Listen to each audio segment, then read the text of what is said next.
അപ്പം ഒരു ഭാര്യ ഭർത്താവ് 12 വർഷക്കാലം അവർ വലിയ സ്നേഹത്തിൽ ജീവിച്ചു വന്നവരാ. 1-2 ആഴ്ചയായിട്ട് ഭർത്താവിൽ ചെറിയ സ്വഭാവ വ്യത്യാസം ശ്രദ്ധിച്ചു. ഒരു സുപ്രഭാതത്തിൽ അവൾ അറിയുകയാണ് അദ്ദേഹം തന്നെ വിട്ട് പോയി വേറൊരു സ്ത്രീയെ കല്യാണം കഴിച്ചു എന്ന്, വിട്ടുപോയി എന്നറിഞ്ഞു. ആ സമയത്ത് ഇവൾ ചോദിക്കുന്നൊരു ചോദ്യമുണ്ട്. കാരണം ഇവൾ കുടുംബത്തിൽ നിന്ന് വന്നു, അപ്പനും അമ്മയും മരിച്ചുപോയി, ആ കുടുംബമായിട്ട് അവളുടെ വീടുമായിട്ട് ബന്ധങ്ങളൊന്നും ഇപ്പം ഇല്ല. ആകെപ്പാടെ എല്ലാം ഭർത്താവായിരുന്നു. ഭർത്താവിൻ്റെ വീട്ടുപേരിലാണ് അറിയപ്പെടുന്നത്, ഭർത്താവിൻ്റെ പേരിലാണ് അറിയപ്പെടുന്നത്. ആ ഭർത്താവിനെ നഷ്ടപ്പെട്ട് കഴിഞ്ഞപ്പോഴത്തേക്കും, അയാൾ ഉപേക്ഷിച്ച് പോയി കഴിഞ്ഞപ്പോഴത്തേക്കും ഇവിടെ ചോദിക്കുന്ന ഒരു ചോദ്യമുണ്ട്, ഇപ്പം ഞാൻ ആരാകുന്നു? അത് അവൾ അനുഭവിക്കുന്ന ഒരു ആന്തരിക സംഘർഷമാണ്. ഞാനിപ്പോൾ എവിടെ ആകുന്നു?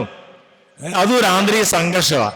ഇങ്ങനെ ചില സമയത്ത് നമ്മുടെ ഐഡന്റിറ്റി ക്രൈസിസ്, നമ്മുടെ ആന്തരിക സംഘർഷം, ഞാൻ ആരാകുന്നു എന്നുള്ള ചോദ്യം എൻ്റെ ഉള്ളിൽ തന്നെ ഉദിക്കുമ്പോൾ ഒരപ്പനും അമ്മ അവർ തമ്മിൽ വഴക്കടിച്ച് പിരിഞ്ഞുപോയി. ആ സമയത്താണ് ഈ കുഞ്ഞ് ഗർഭിണിയായിരിക്കുമ്പോഴാണ് വഴക്കുണ്ടായി പോയത്. അത് കഴിഞ്ഞ് കുഞ്ഞ് പിറന്നു കഴിഞ്ഞപ്പോൾ അപ്പൻ നോക്കുന്നതില്ല, പരിഗണിക്കുന്നില്ല. അമ്മ വിപരീത സാഹചര്യങ്ങളായതുകൊണ്ട് അമ്മയുടെയും വലിയ സ്നേഹവും ലാളനൊന്നും കിട്ടുന്നില്ല. ഇതിനിങ്ങനെ വളർന്നു വരുമ്പോൾ ഇവന്റെ ഒരു വലിയ തന്റെ സത്വത്തെക്കുറിച്ചുള്ള, തന്റെ അനന്യതയെക്കുറിച്ചുള്ള ഒരു ആന്തരിക സംഘർഷം അവൻ അനുഭവിക്കുന്നുണ്ട്. അതിന് കാരണം അവൻ തിരസ്കരിക്കപ്പെട്ടാണ് വളർന്നത്. അപ്പൊ തിരസ്കരണത്തിന്റെ വലിയൊരു പ്രകടനമാണ് എൻ്റെ ഉള്ളിൽ അനുഭവപ്പെടുന്ന ആന്തരിക സംഘർഷങ്ങളൊക്കെ. ഞാൻ ആരാകുന്നു എന്നുള്ള ചോദ്യത്തിന് എനിക്കൊരു ഉത്തരവില്ല. അപ്പൊ അങ്ങനത്തെ അനുഭവം ഒരു ലക്ഷണമാണ് എന്തിന്റെ തിരസ്കരിക്കപ്പെട്ടതിന്റെ ലക്ഷണം. ഇങ്ങനെ നമ്മൾ നമ്മുടെ ജീവിതത്തിൽ തന്നെ ഒന്ന് പരിശോധിച്ച് നോക്കുക. അതുപോലെ തന്നെ പ്രശംസ നഷ്ടപ്പെടുമോ, അംഗീകാരം നഷ്ടപ്പെടുമോ, പരിഗണന നഷ്ടപ്പെടുമോ എന്നുള്ളൊരു ഉൾഭയം എന്നെ വേട്ടയാടുക. എല്ലാവരുടെയും പ്രശംസിക്കും, എല്ലാവരുടെയും അംഗീകാരത്തിനും പരിഗണനയ്ക്കും വേണ്ടി തന്നെയാണ് ഞാനിപ്പോൾ ശ്രമിക്കുന്നത്. എന്തിനാണ് ഞാൻ കടമെടുത്ത് വിരുന്ന് നടത്തുന്നത്? അംഗീകാരം കിട്ടാനാ, കയ്യടി കിട്ടാൻ വേണ്ടിയാ. കാരണം തിരസ്കരിക്കപ്പെട്ട അനുഭവം എൻ്റെ ഉള്ളിൽ ആഴപ്പെട്ട് വളരുന്നത് കൊണ്ട് പിടിച്ചു നിൽക്കാൻ വേണ്ടി ഞാൻ എന്തൊക്കെയോ രീതിയിൽ വ്യയം ചെയ്യുകയാണ്. അത് പൈസ ദൂർത്തടിച്ചിട്ടായിരിക്കാം, അല്ലെ കടമേടിച്ച് വിരുന്ന് നടത്തിയിട്ടാവാം, പാർട്ടി നടത്തിയിട്ടാവാം, അങ്ങനെയൊക്കെ ആവും. അതിന് അർത്ഥം എന്താണെന്ന് ചോദിച്ചു കഴിഞ്ഞാൽ ഞാനിവിടെ അല്പം അംഗീകാരത്തിന് വേണ്ടി, പരിഗണനയ്ക്ക് വേണ്ടി കഷ്ടപ്പെടുന്നു എന്നുള്ളതാണ്. അതിന്റെ അർത്ഥം എന്താ? തിരസ്കരിക്കപ്പെട്ട ഒരു അനുഭവത്തിലാണ് ഞാൻ വളർന്നു വന്നിരിക്കുന്നുള്ള. ഇങ്ങനെ നമ്മുടെ ജീവിതത്തിൽ തിരസ്കരിക്കപ്പെട്ട് വളർന്നു വന്ന അനുഭവങ്ങൾ നമുക്കുണ്ടെങ്കിൽ അതിൽ നിന്ന് നമ്മളെ മോചിപ്പിക്കാൻ വേണ്ടി കർത്താവ് ഒരുക്കിയ ദിവസമാണ് ഇന്ന്. ഹല്ലേലൂയ. നമുക്കൊന്ന് എഴുന്നേറ്റ് നിന്ന് കർത്താവിനെ സ്തുതിച്ച് പ്രാർത്ഥിക്കാം. അദ്ദേഹത്തിനൊരു മഹത്വം കൊടുത്ത് പ്രാർത്ഥിക്കാം.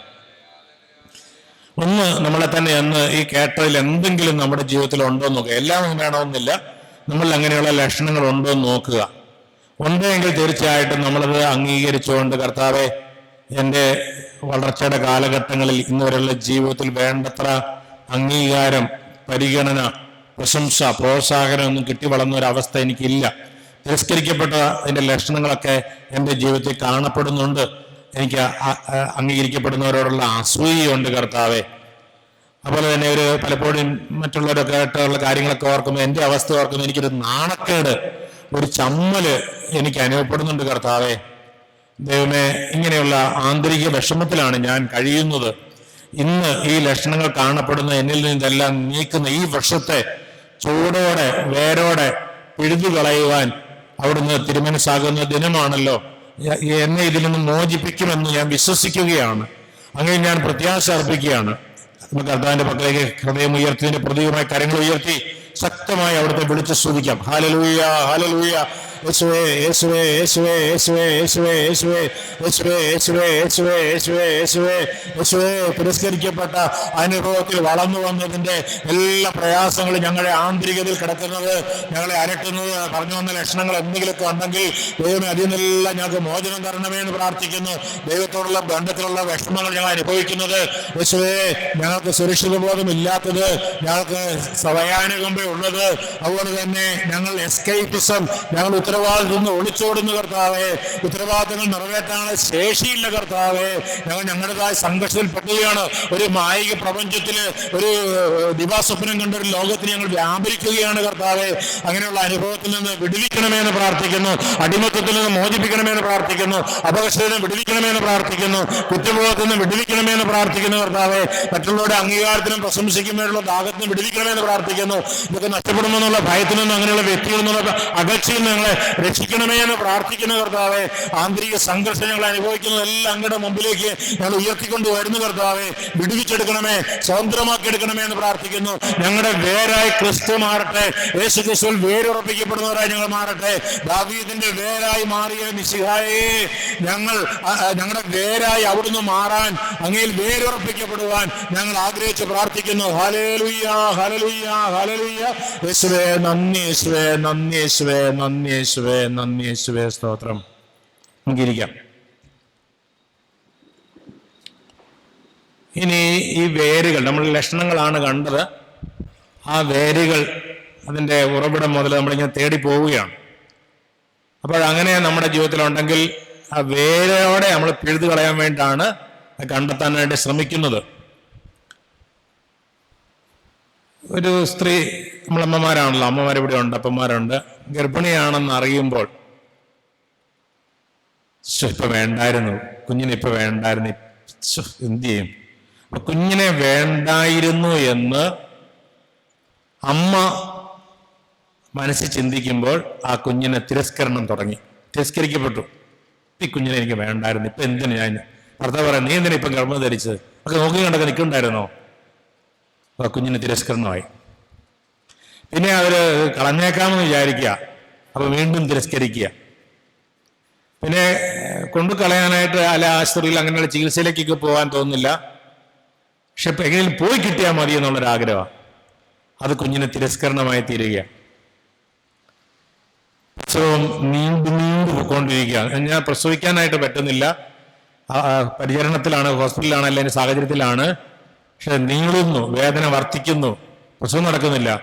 ആ സമയം അത് കുഞ്ഞിന് തിരസ്കരണമായിട്ട് അനുഭവപ്പെടാനുള്ള സാധ്യതകളുണ്ട്. വളരെ ക്ലേശകരമായ രീതിയിൽ പ്രസവിക്കുകയാണ് എന്ന് പറഞ്ഞു കഴിഞ്ഞാൽ, നോർമൽ ഡെലിവറി പ്രതീക്ഷിച്ചിരുന്നു, പക്ഷെ പെട്ടെന്ന് കോടി ചുറ്റിയെന്ന് കാണുന്നു, വാക്യം സക്കർ ഉപയോഗിച്ച് വലിച്ചെടുക്കുന്നു, കീറി മുറിക്കുന്നു. അങ്ങനെ പല വൈദ്യശാസ്ത്രം ചെയ്യാൻ പറ്റുന്ന കാര്യങ്ങളെല്ലാം പെട്ടെന്ന് ചെയ്യുമ്പോൾ അമ്മയ്ക്ക് അതൊരു ഷോക്കാണ്. അത് കുഞ്ഞിനെയും ബാധിക്കുന്നു. കുഞ്ഞ് തിരസ്കരിക്കപ്പെട്ട അനുഭവം ആകാൻ അത് സഹായമാവുകയാണ്. അതുപോലെ തന്നെ ഈ ഭൂമിയിലേക്ക് പിറന്നപ്പോൾ ഇവരൊരു ആൺകുട്ടിയെ പ്രതീക്ഷിച്ചിരുന്നത്, വന്നത് പെൺകുട്ടി, അല്ലെ പെൺകുട്ടി ആഗ്രഹിച്ചിരുന്നത്, കിട്ടിയത് ആൺകുട്ടി. അവിടെ തന്നെ ഒരു തിരസ്കരണം വരും. അത് കുഞ്ഞിന് തിരസ്കരണമായി തീരുകയാണ്. അതുപോലെ തന്നെ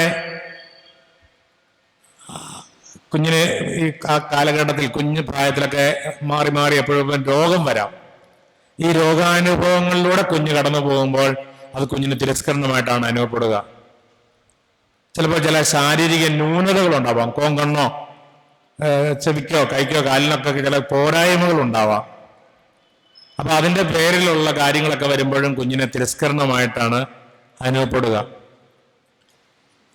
ഈ ഗർഭിണിയായിരിക്കുന്ന സമയത്തോ പിന്നീടോ അപ്പനും അമ്മയും തമ്മിൽ വഴക്കും ബഹളവും ഒക്കെ ആണെങ്കിൽ കുഞ്ഞിന് തീർച്ചയായിട്ടും ഷോക്കാണ്. താൻ തിരസ്കരിക്കപ്പെടുന്നതായിട്ടാണ്, ഞാൻ സ്നേഹിക്കപ്പെടാൻ യോഗ്യതയില്ലാതെ, അംഗീകരിക്കപ്പെടാൻ അർഹതയില്ലാത്ത ഒരാളായിട്ടാണ് കുഞ്ഞത് സെൻസ് ചെയ്യുന്നത്. എന്നെപ്രതിയാണ് അവർ വഴക്കുണ്ടാക്കുന്നതെന്നാണ് അവർ കൊച്ചു ചിന്തിക്കുക. കാര്യങ്ങൾ വേറെ ആയിരിക്കാം.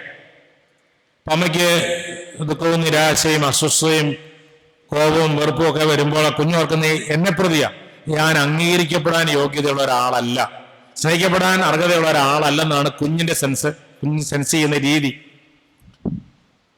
പിന്നെ അപ്പന്റെ അസാന്നിധ്യം, അമ്മ വളർത്തുന്നു, അപ്പനില്ല കൂടെ, അത് കുഞ്ഞിന് തിരസ്കരണമായിട്ട് അനുഭവപ്പെടും. അല്ലെ അപ്പൻ വളർത്തുന്നു, അമ്മയില്ല, ജോലിയുടെ കാര്യങ്ങൾക്ക് വേണ്ടിയൊക്കെ പുറത്തു പോയതായിരിക്കാം. പക്ഷെ ആ കുഞ്ഞിനെ സംബന്ധിച്ചോളം താൻ തിരസ്കരിക്കപ്പെടുന്നു.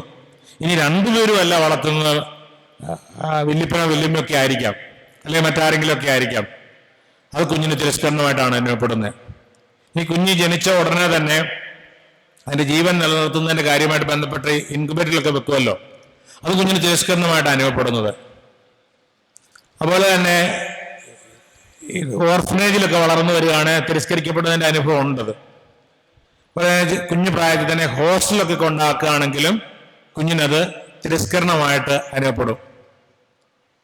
സ്കൂളിലൊക്കെ കുടുംബത്തിൽ വളർന്നുകൊണ്ടിരിക്കുമ്പോൾ പക്ഷപാതപരമായ പെരുമാറ്റം ഉണ്ടാവുകയാണെങ്കിൽ അതും തിരസ്കരണമായിട്ട്. ഇപ്പം 3 പിള്ളേരാണെന്നിരിക്കട്ടെ, ബാക്കി 2 പേരോടും വലിയ പരിഗണന, എന്നോട് പരിഗണനയില്ലെന്ന് കൊച്ചിന് തോന്നിയാൽ, 2 പേരാണെന്നിരിക്കട്ടെ, മറ്റേ ആളിനോടുള്ള പരിഗണന എന്നോട് കാണിക്കുന്നില്ലെന്ന് തോന്നിയാൽ അതൊരു തിരസ്കരണമായിട്ടാണ് ആ കൊച്ചിന് അനുഭവപ്പെടുന്നത്.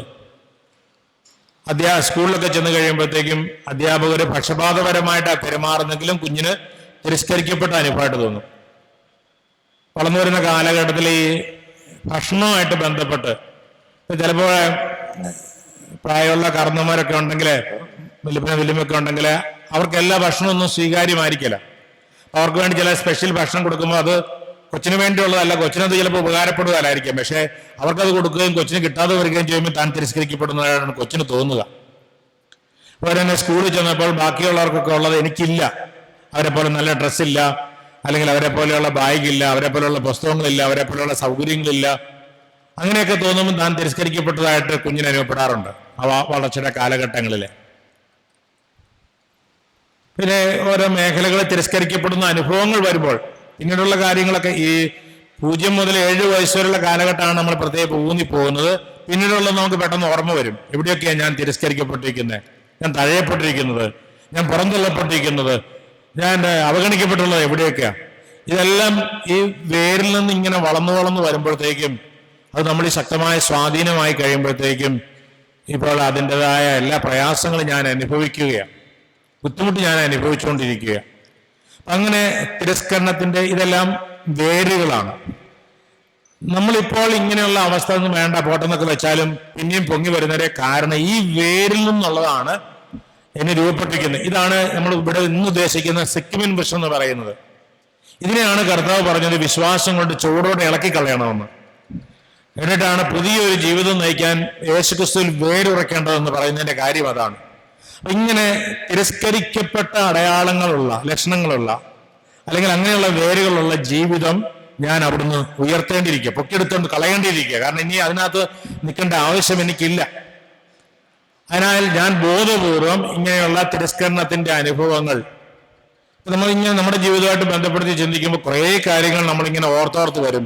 തിരസ്കരിക്കപ്പെട്ട അനുഭവങ്ങളൊക്കെ നമ്മുടെ ജീവിതത്തിൽ നമുക്ക് അംഗീകാരം കിട്ടിയില്ല, സ്വീകാര്യത കിട്ടിയില്ല, പരിഗണന കിട്ടിയില്ല, പ്രശംസ കിട്ടിയില്ല, പ്രോത്സാഹനം കിട്ടിയില്ല, നമ്മോട് പക്ഷപാതപരമായി പെരുമാറി, നമ്മളെ അവഗണിച്ചു, നമ്മളെ പുറംതള്ളി, നമുക്ക് യാതൊരു പ്രാധാന്യവും നൽകിയില്ല, നമ്മളോടൊന്നും ആലോചിച്ചില്ല, നമ്മളെ ഒന്ന് കണക്കിലെടുത്തില്ല, അങ്ങനെയൊക്കെയുള്ള അനുഭവങ്ങൾ. ഇപ്പൊ എന്നെ വിളിച്ചില്ല, അവിടെ ഞാൻ വിളിച്ചില്ല. കല്യാണത്തിന് എന്താ വിളിക്കാന്ന് ചോദിച്ചപ്പോൾ അത്രയും വേണ്ടപ്പെട്ട അടുത്ത ആളല്ലേ, വിളിക്കേണ്ടതല്ല നീ ചോദിക്കുമ്പോൾ എന്നെ വിളിച്ചില്ല, അവിടെ ഞാൻ വിളിച്ചില്ല. തിരസ്കരണത്തിന്റെ പ്രകടനമാണത്. എന്നെ കണ്ടപ്പോൾ മിണ്ടിയില്ല, അതുകൊണ്ട് ഞാനും മിണ്ടിയില്ല. അപ്പൊ ഇങ്ങനെയുള്ള അവസ്ഥയിൽ കഴിയേണ്ടവരല്ല നമ്മൾ. ഇതിന്നൊരു മോചനം നമുക്ക് ഇന്ന് തരാൻ കർത്താവ് ആഗ്രഹിക്കുന്നുണ്ട്. അട്ടെ, ഇന്ന് കർത്താവ് മോചനം തരുമെന്ന് വിശ്വാസമുണ്ടോ? ഉണ്ടോ? ഉള്ളവരൊന്ന് കരം ഉയർത്താമോ? കർത്താവ് ഇന്ന് ഈ അവസ്ഥ തന്നെ വിടുവിക്കുന്നുള്ള കൈയടിച്ചൊന്ന് പാസ്സാക്കാമോ? ഇതന്നെ കൈയടിയാ, നല്ല ശക്തമായിട്ടൊന്ന് വരണം. ഇപ്പൊ നമ്മൾ എന്ത് ചെയ്യണമെന്ന് ചോദിച്ചു കഴിഞ്ഞാൽ, ഞാനിങ്ങനെ തിരസ്കരിക്കപ്പെട്ട് വളർന്നതാണെന്ന് അങ്ങ് അംഗീകരിക്കണം.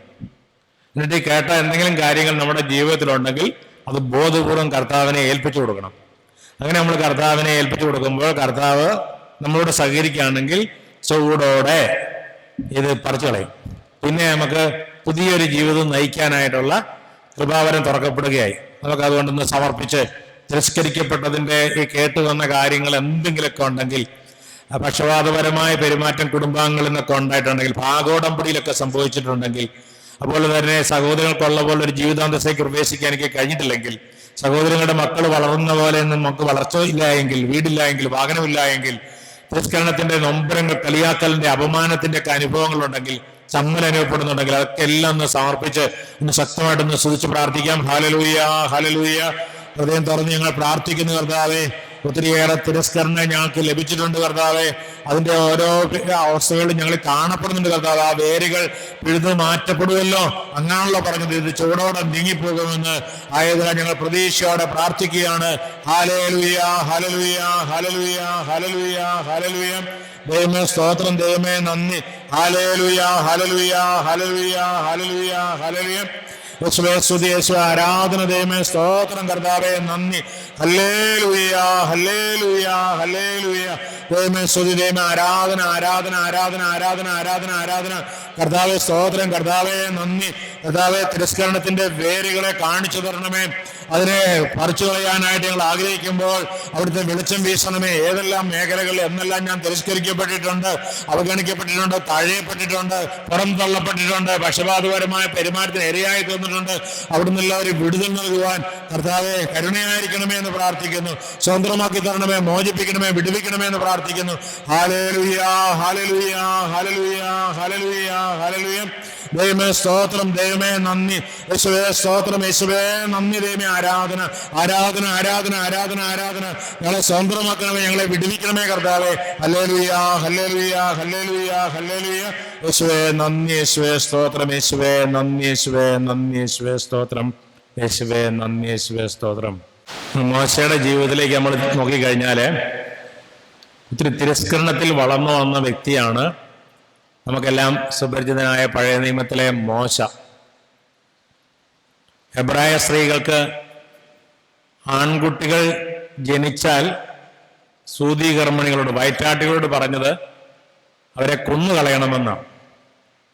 അവരത് ചെയ്യാതെ വന്നപ്പോൾ അടുത്തൊരു നിയമം വന്നു. അതിതാണ്, ഹെബ്രായ സ്ത്രീകൾ ആൺകുട്ടികളെയാണ് പ്രസവിക്കുന്നതെങ്കിൽ അവരെ നൈൽ നദിയിൽ എറിഞ്ഞു കളയണം. അങ്ങനെ ഒരു രാജകൽപ്പന നടമായിക്കൊണ്ടിരിക്കുന്ന സമയത്താണ് ഈ മോശയെ അമ്മ ഗർഭം ധരിക്കുന്നത്. അപ്പൊ സ്വാഭാവികമായിട്ടും മോശയുടെ അമ്മയ്ക്ക് ഉത്കണ്ഠയുണ്ട്. എൻ്റെ കൊച്ചു ആണാണോ ആവോ? ആണാണെങ്കിൽ നൈൽ നദിയിൽ എറിഞ്ഞു കളയണമല്ലോ. ഈ കൽപ്പന പുറപ്പെടുവിച്ച രാജാവിനോടും ഭരണസമിതിയോടുമുള്ള വെറുപ്പുണ്ട്, അതിൻ്റെ അസ്വസ്ഥതയുണ്ട്, അതിൻ്റെ സംഘർഷമുണ്ട്, അതിൻ്റെ ടെൻഷനുണ്ട്. അപ്പം അങ്ങനെയൊക്കെ ഉള്ള ഒരു അവസ്ഥയിൽ എന്ന് പറഞ്ഞാൽ അമ്മയുടെ നിഷേധാത്മകമായ വികാരങ്ങളുടെ കൊച്ചോഹരി ഈ മോശയ്ക്ക് ഗർഭപാത്രത്തിൽ വെച്ച് ലഭിക്കുന്നുണ്ട്. അത് കഴിഞ്ഞ് മോശയെ പ്രസവിക്കുമ്പോൾ അമ്മ കണ്ട ആൺകുട്ടിയാണെന്ന് അമ്മ ഞെട്ടിപ്പോയി. ആ ഞെട്ടല് കൊച്ചിനെയും ബാധിച്ചു. നൈൽ നദിയിൽ എറിഞ്ഞു കളയാനുള്ള പ്രയാസം കൊണ്ട് ആ കുഞ്ഞിനെ വളർത്തുകയാണ്. ഇവന്റെ കരച്ചിൽ പുറത്തു കേൾക്കാതിരിക്കാനായിട്ട് ഇവന് വാപൊത്തും. വാപൊത്തിയത് സാവധാനം അവന് വിക്കായി മാറുകയാണ്. അങ്ങനെ ഇരിക്കുമ്പോൾ ആളുകൾ ചോദിക്കാൻ തുടങ്ങി, നിന്റെ വീട്ടിൽ ആൺകുട്ടി വളരുന്നുണ്ടല്ലേ? ആളുകൾ ശ്രദ്ധിച്ചു, ആളുകൾ തിരിച്ചറിയുന്നു, ചോദ്യം ചെയ്യുന്നു. ഇനി തൻ്റെ കൊച്ചിനെ വളർത്താൻ പറ്റില്ല എന്ന് മനസ്സിലാക്കിയ മോശയുടെ അമ്മ മോശയെ ഒരു പേടകമുണ്ടാക്കിയിട്ട് ആ പേടകത്തിൽ കിടത്തി അവസാന ചുംബനം, ശവത്തെ ചുംബിക്കുന്ന പോലെയാണ്. ഈ കുഞ്ഞിന് അപ്പനില്ല, അമ്മയില്ല, അപ്പന്റെ സ്നേഹമില്ല, അമ്മയുടെ സ്നേഹമില്ല, അപ്പന്റെ അംഗീകാരമില്ല, അമ്മയുടെ അംഗീകാരമില്ല. കരഞ്ഞ് കരഞ്ഞ് കരഞ്ഞ് കരഞ്ഞ് തളർന്നുറങ്ങി. ആർക്കും എന്നെ വേണ്ട, ഞാൻ എല്ലാവർക്കും ഒരു അധികപ്പറ്റ ആ വിഷമത്തിലാണ് ഈ കൊച്ചുറങ്ങിക്കൊണ്ടിരിക്കുന്നത്. അങ്ങനെ ഇരിക്കെ ഫറവോയുടെ മകള് ഈ പേടകം കാണാനിടയായി. അവളത് തുറന്നു നോക്കിയപ്പോൾ ഈ കൊച്ചിനെ കണ്ടു. ഇതൊരു ഹെബ്രായ സ്ത്രീയുടെ കൊച്ചാണെന്ന് മനസ്സിലായി. എങ്കിലും ആ കൊച്ചിനെ വളർത്തണം എന്നുള്ള ആഗ്രഹം ഫറവോയുടെ മകൾക്ക് ഉണ്ടാവുകയാണ്. അങ്ങനെ വളർത്താനായിട്ട് ശ്രമിക്കുമ്പം മോശയുടെ അമ്മയെ അറിയുന്ന ഒരു സ്ത്രീ ഈ ഫറവോയുടെ മകളോട് ചോദിക്കുകയാണ്, ഈ കുഞ്ഞിനെ വളർത്താൻ ആഗ്രഹമുണ്ടോ? ഉണ്ട്. അങ്ങനെയാണ് അമ്മിഞ്ഞപ്പാൽ കൊടുക്കാൻ ഞാൻ ഒരു സ്ത്രീയെ കൊണ്ടുവരട്ടെ? കൊണ്ടുപോവാ. മോശയുടെ അമ്മയെ തന്നെയാണ് കൊണ്ടുവരുന്നെങ്കിലും ശമ്പളം കൊടുക്കുന്നതുകൊണ്ട് മോശനെ മകനെ എന്ന് വിളിക്കാൻ, മോനെ എന്ന് വിളിക്കാനുള്ള സ്വാതന്ത്ര്യം അമ്മയ്ക്കില്ല. മുലകൂടി മാറുന്നത് കൊച്ചിനെ രാജകൊട്ടാരത്തിന് കൈമാറുകയാണ്. അപ്പന്റെ സ്നേഹവാത്സല്യം ലഭിക്കാതെയാണ് ഈ മോശ വളരുന്നത്. അമ്മയുടെ സ്നേഹവാത്സല്യം വേണ്ടുവോളം ആസ്വദിക്കാൻ കഴിയുന്നില്ല. രാജകൊട്ടാരത്തിലാണ് വളരുന്നത്. പക്ഷെ താൻ വിക്കനാണ്. തൻ്റെ ഉള്ളിൽ ഈ ആന്തരിക സംഘർഷമെല്ലാം വളർന്നുകൊണ്ടിരിക്കുകയാണ്. അങ്ങനെ ആയിരിക്കുമ്പോൾ കുറെ രാജകൊട്ടാരത്തിന്റെ വളർച്ചയിലൂടെ ഭാഗഭാഗമായി എല്ലാം വികസിച്ച് വന്നുകൊണ്ടിരിക്കുന്നുണ്ടെങ്കിലും ഈ ആന്തരികമായ പ്രശ്നങ്ങൾ മോശയെ ശരിക്കും അലട്ടുന്നുണ്ട്. മോശ പുറത്തിറങ്ങുന്ന സമയത്ത് ഹെബ്രായക്കാരനും ഈജിപ്തുകാരനും തമ്മിൽ ഏറ്റുമുട്ടുന്ന കണ്ടപ്പോൾ ഈജിപ്തുകാരൻ്റെ ഒറ്റ അടി അവൻ മരിച്ചു വീണു. അപ്പൊ എന്തുമാത്രം ക്രൂരതയുണ്ടെന്ന് ഓർക്കുക. എന്നിട്ട് യാതൊരു മഴയില്ലാതെ അവനെ മണലിൽ മറവ് ചെയ്തു. അപ്പൊ അത്രമാത്രം ക്രൂരവനാണ് ഈ മോശ. അത്രമാത്രം സ്വഭാവ വൈകല്യം ഈ മകനിലുണ്ട്. കാരണം വെച്ച് കഴിഞ്ഞാൽ ഗർഭപാത്രത്തിൽ രൂപം കൊണ്ട അന്നു മുതലേ തിരസ്കരിക്കപ്പെടുന്ന അനുഭവങ്ങളുടെ ഒരു ശൃംഖല തന്നെ, ഒരു പരമ്പര തന്നെയാണ് മോശയുടെ ജീവിതത്തിൽ സംഭവിച്ചുകൊണ്ടിരിക്കുന്നത്. അതിന്റെ ആന്തരിക പ്രശ്നമാണ് ഈ കൊന്നുകളയാനൊക്കെ കാരണമാകുന്നത്. അത്രമാത്രം ക്രൂരനായി മാറുകയാണ്. ഒരു ദാക്ഷിണ്യമില്ലാത്ത മനുഷ്യനാണ് ഈ മോശ. അത് കഴിഞ്ഞ് പിറ്റേ ദിവസം രണ്ട് ഹെബ്രായക്കാർ തമ്മിലുള്ള പ്രശ്നം തീർക്കാനായിട്ട് ചെന്നപ്പോൾ അവർ ചോദിച്ചു, ഇന്നലെ ഈജിപ്തുകാരനെ കൊന്ന് മണലിൽ മറവ് ചെയ്തോ, ഞങ്ങളെ കൊല്ലാൻ വന്നിരിക്കുകയാണോ ചോദിച്ചു. ആ ചോദ്യത്തിന്റെ മുമ്പിൽ മോശ പകച്ചുപോയി. ഇതാ ഫറവോ അറിയുന്നു, തനിക്ക് അവിടെ നിൽക്കാൻ സാധിക്കുന്നില്ല, അദ്ദേഹം ഒളിച്ചു പോവുകയാണ്. രണ്ടുപേരയിൽ വെള്ളം കുടിച്ചിങ്ങനെ ഇരിക്കുന്ന സമയത്ത് കുറച്ച് യുവതികൾ ആടുകളുമായി വരുന്നു. സാധാരണ ഇതിൽ ഈ യുവതികളുമായിട്ട് സല്ലപിക്കാൻ വേണ്ടി കുറെ പൂവാലന്മാർ അവിടെ ഉണ്ട്. അവരിടപെടുമ്പോൾ മോശ ഇടപെടുകയാണ്. അവർക്ക് വെള്ളം കിട്ടി, അവർ നേരത്തെ വീട്ടിലെത്തി. അപ്പം ചോദിച്ചു, ഇന്നെന്താ ആടുകളുമായിട്ട് നേരത്തെ നിങ്ങൾ വന്നേ? അതിങ്ങനെ സംഭവിച്ചു, ചെറുപ്പക്കാരൻ ഞങ്ങളെ സഹായിച്ചത് കൊണ്ടാന്ന് പറഞ്ഞു. അവനെന്തിയേ? അവനവിടെ കാണുമായിരിക്കും, ഇന്ന് അവനെ വിളിപ്പിക്കാൻ പറഞ്ഞു. അവനെ വിളിപ്പിച്ചു. അവൻ വന്നു. ആടുമേയ്ക്കാനായിട്ട് ഈ അപ്പൻ ഈ മോശയെ നിയമിക്കുകയാണ്. ആടുമേയ്ക്കലും താനുമായിട്ട് ചേർന്ന് പോകും. കാരണം വിക്കിൽ സംസാരിച്ചു കഴിഞ്ഞാൽ ആരും ചിരിക്കുകയല്ലോ. രാജകൊട്ടാരത്തിലായിരുന്നപ്പോൾ ഈ ഒരു പ്രശ്നമായി. താൻ വിക്കിൽ വർത്താനം പറയുമ്പോൾ എല്ലാവരും തന്നെ കളിയാക്കി ചിരിക്കും. ആട് ചിരിക്കുകയല്ലോ, സന്തോഷം, കൊള്ളാം. അങ്ങനെ നിൽക്കുമ്പോഴാണ്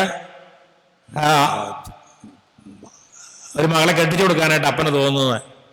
അങ്ങനെ പെണ്ണും കെട്ടി നിൽക്കുക. വഴിയെ വലിഞ്ഞു കയറി വന്നവൻ പെണ്ണും കെട്ടി നിൽക്കുമ്പോഴത്തെ അവസ്ഥ എന്താ? പെൺവീട്ടുകാരിൽ നിന്നും ആ പ്രയാസമുണ്ട്, നാട്ടുകാരിൽ നിന്നും ആ പ്രയാസമുണ്ട്. അങ്ങനെ സഹിച്ച് മടുത്ത് മോശം മുന്നോട്ട് പോകുമ്പോഴാണ് ദൈവം പ്രത്യക്ഷപ്പെടുന്നത്. പാമ്പ്, വടി, അങ്ങനെയുള്ള കാര്യങ്ങളെല്ലാം. പക്ഷെ അപ്പം മോശ ചോദിക്കുന്നൊരു ചോദ്യമുണ്ട്, അങ്ങയുടെ പേരെന്താണ്? അപ്പൊ ദൈവം പറയാണ്, എൻ്റെ പേര് ഞാൻ തന്നെ.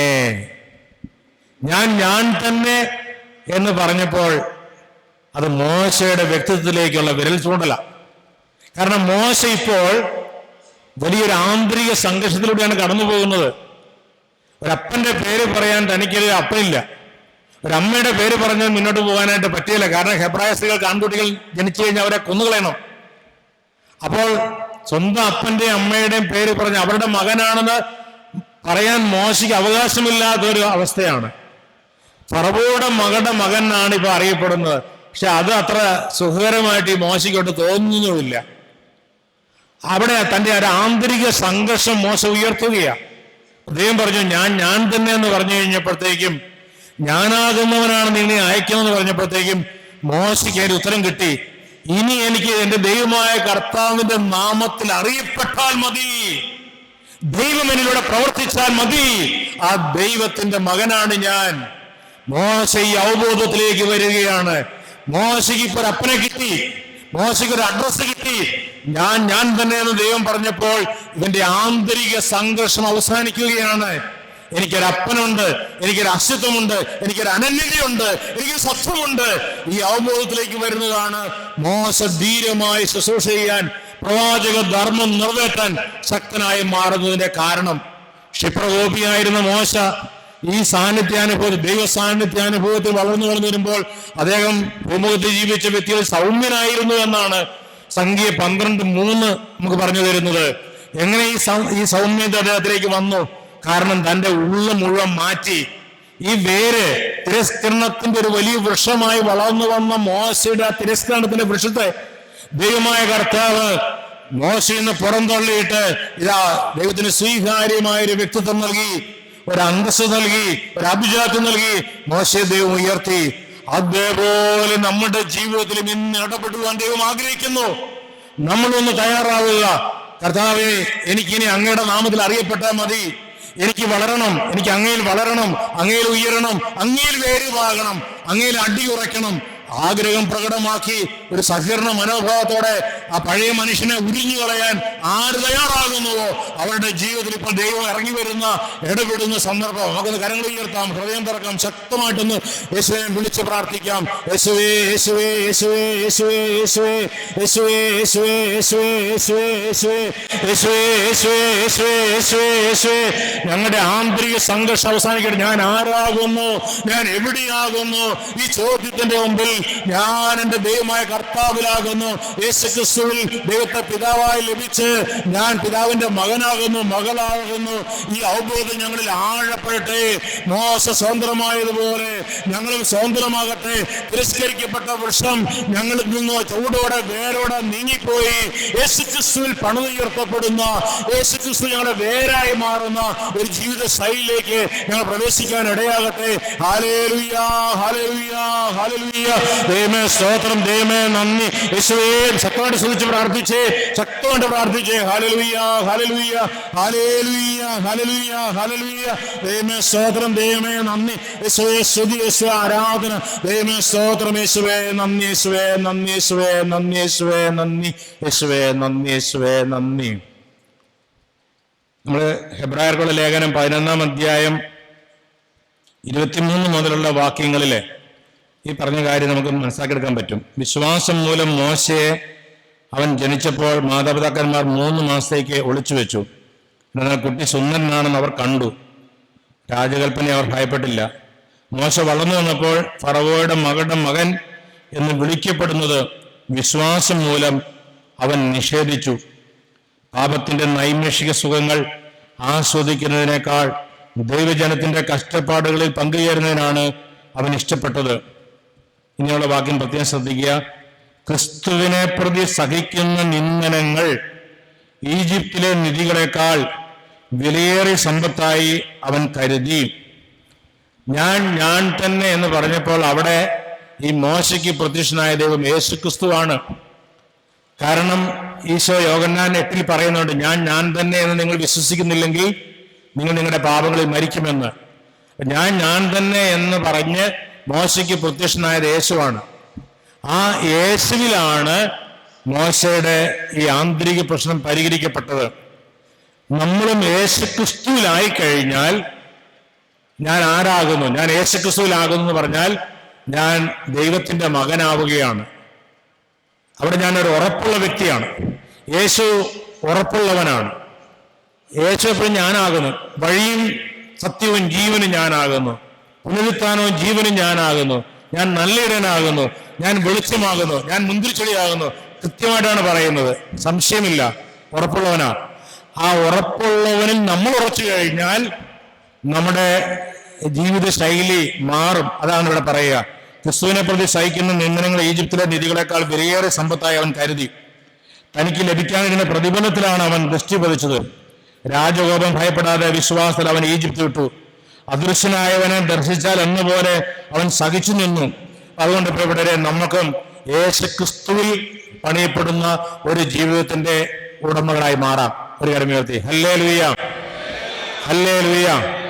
നമുക്ക് ഈ സത്യത്തെ ഉൾക്കൊണ്ടുകൊണ്ട് ഞാൻ ആരാകുന്നു? ഞാൻ യേശുക്രിസ്തുവിലാകുന്നു. യേശുക്രിസ്തുവിലാകുന്നവൻ ആരാണ്? പുതിയ സൃഷ്ടിയാണ്. പുതിയ സൃഷ്ടിയാകുമ്പോൾ ഞാൻ ആരാകുന്നു? ഞാൻ ദൈവപിതാവിന്റെ മകനാകുന്നു, മകളാകുന്നു. ദൈവം ആരാകുന്നു? ദൈവം എൻ്റെ അപ്പനാകുന്നു. ദൈവത്തെ അപ്പനായി കണ്ടുകൊണ്ട് നമ്മൾ ഓരോരുത്തരും മക്കളാണെന്നുള്ള അവബോധത്തിലേക്ക് വന്ന് നമുക്കൊരു പുതിയ തുടക്കം കുറിക്കണം എന്ന് ആഗ്രഹിച്ചൊന്ന് ഒന്നുകൂടി ഒന്ന് സൂചിച്ചു ദൈവത്തെ മാറ്റപ്പെടുത്താം. ഹല്ലേലൂയ ഹല്ലേലൂയ ഹല്ലേലൂയ ഹല്ലേലൂയ ഹല്ലേലൂയ ഹല്ലേലൂയ.